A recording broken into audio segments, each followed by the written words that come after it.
There's a line in the New Testament, what will it profit a man if he gains the entire world and loses his soul? And I think it's often framed as a general statement, but I've often wondered whether it had like an actual specific referent. And the specific classical referent, the person who conquered the whole world was Alexander the Great.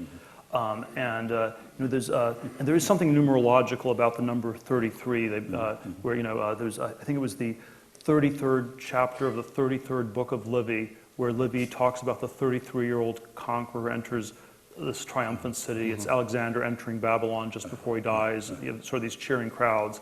So there is sort of this very deep parallel between sort of Alexander versus Christ parallel. And I do think Christianity somehow says that the life of Alexander ended in failure, and that's like an incredible indictment that it makes. It's like, well, he might have conquered the world, but then he still died. Yeah. And to some extent, that is the world we all live in. Yeah, but that's fascinating, and I confess I'd completely forgotten that stuff about Livy, and I want to go back home and look it up. It's really interesting. But the Alexander story still dominated over the next 300 years until the time of Jesus, so that all the little Hellenistic princelings who came in his wake were still telling their own story as though they might have a chance of being at least a small version of Alexander.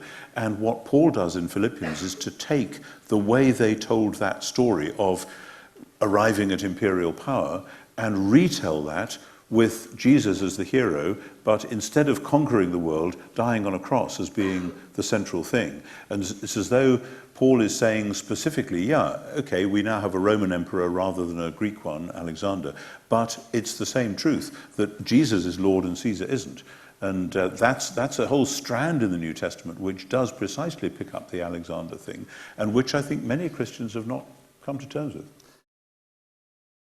For more information about the Veritas Forum, including additional recordings and a calendar of upcoming events, please visit our website at veritas.org.